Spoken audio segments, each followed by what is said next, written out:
Selamat sore Bu, perkenalkan nama saya Syalumita, saya dari kelas 12 IPA 2. Di sini saya akan menjelaskan apa itu sintetis protein. Sintesis protein merupakan proses pembentukan protein di dalam tubuh yang dilakukan oleh RNA atas perintah atau kode dari DNA. Sintesis protein berlangsung dalam inti sel dan ribosom. Sintesis protein itu dibagi menjadi dua. Yang pertama itu ada transkripsi. Transkripsi adalah proses pencetakan RNA oleh DNA.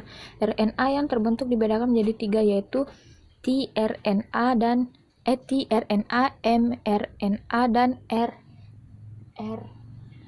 rRNA. Adapun urutan proses transkripsi adalah sebagai berikut.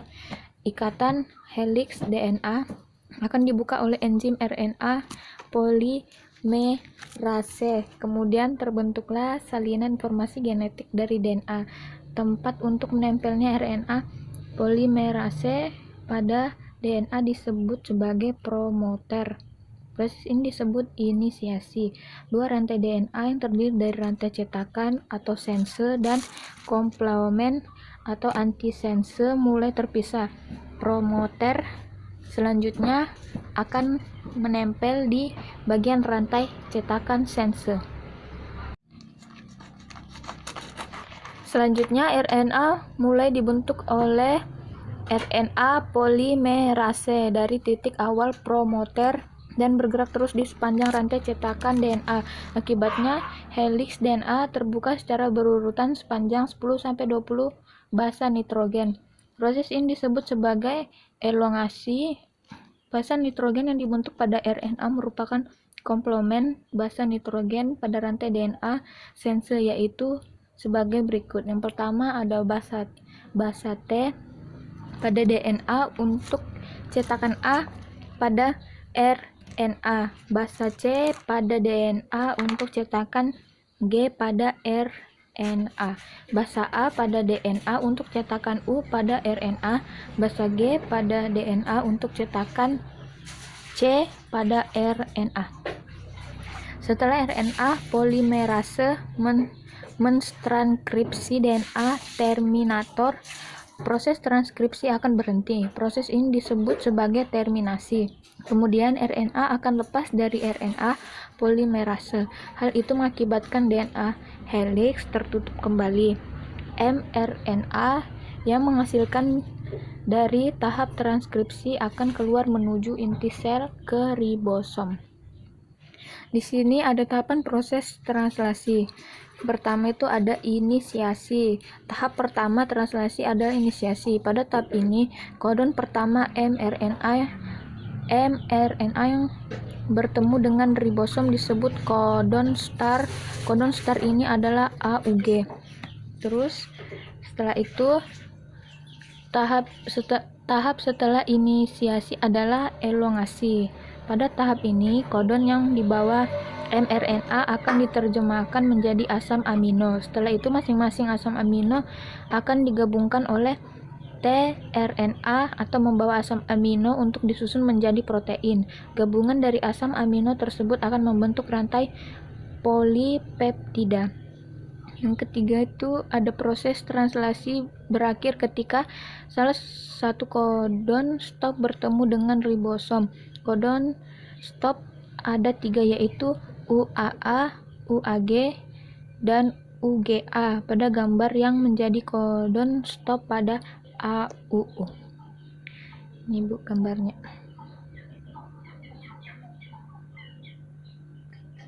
Kemudian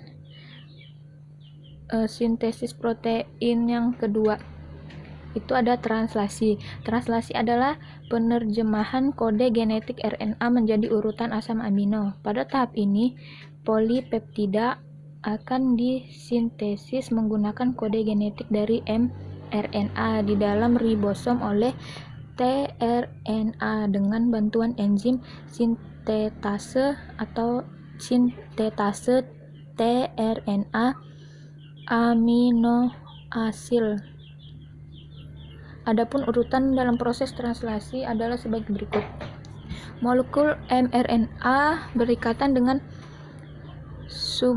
subunit kecil ribosom di ujung 5. Translasi diawali dari kodon start yaitu AUG yang ada pada mRNA, lalu tRNA sebagai inisiator yang memuat antikodon UAC akan membawa asam amino metionin.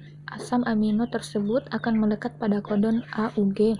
Ingat, metionin merupakan asam amino awal dalam sintesis protein.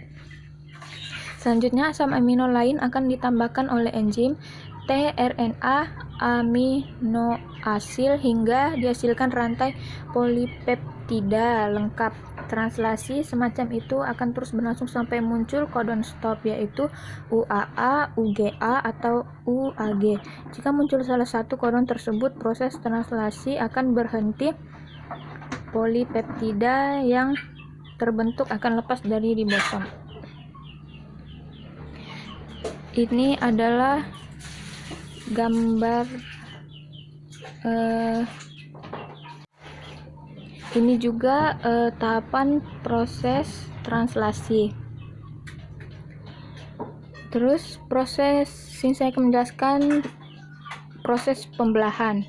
Yang pertama itu ada pembelahan mitosis, terjadi pada sel-sel tubuh atau sel somatik makhluk hidup. Pada pembelahan ini dihasilkan sel anak yang mempunyai jumlah kromosom sama dengan kromosom sel induk. Pembelahan mitosis adalah tipe pembelahan sel yang menghasilkan dua sel anakan. Sel anakan ini mempunyai karakter identik secara genetik dengan sel induk.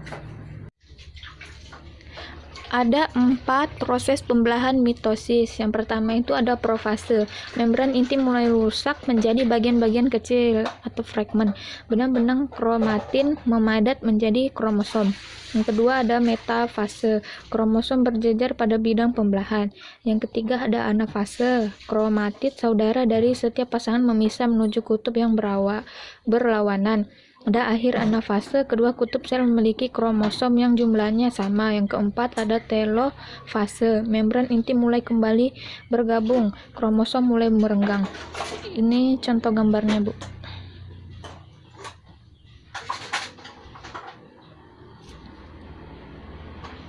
Lalu pembelahan meiosis hanya terjadi pada organ kelamin. Pembelahan meiosis berfungsi untuk menghasilkan sel gamet atau sel telur dan sel sperma. Melalui pembelahan ini akan dihasilkan sel anak yang mempunyai kromosom setengah dari kromosom sel induk. Pembelahan meiosis adalah pembelahan sel yang menghasilkan 4 sel anakan yang masing-masing sel memiliki separuh dari jumlah kromosom sel induk. Ada 2 fase pembelahan meiosis. Yang pertama itu ada fase pembelahan meiosis 1 adalah profase 1. Membran inti mulai rusak menjadi bagian-bagian kecil atau fragmen dan terbentuk gelendong pembelahan. Benang-benang kromatin memadat menjadi kromosom dan kromosom homolog berpasangan. Terjadi pindah silang atau pertukaran segmen molekul DNA yang sesuai di antara kromatid non saudara. Yang kedua ada metafase 1. Kromosom berjejer pada bidang pembelahan. Yang ketiga ada anafase 1. Kromosom homolog memisah dan bergerak ke kutub-kutub yang berlawanan.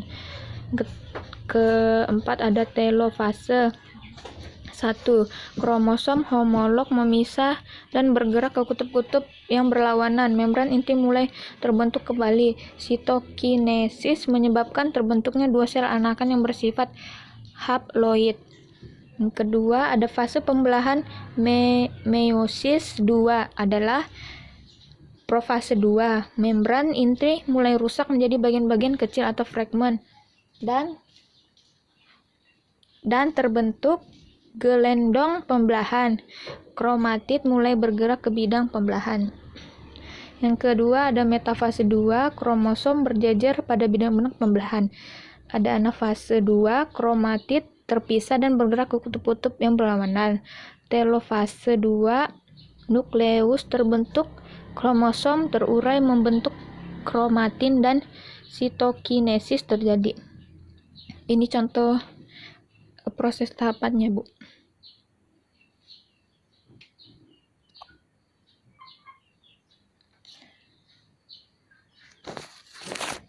Mungkin sekian dari penjelasan saya, Bu. Jika ada kata tidak berkenan, tolong dimaafkan, dan jika kurang jelas, Bu, tolong dimaafkan. Sekian dari saya. Terima kasih.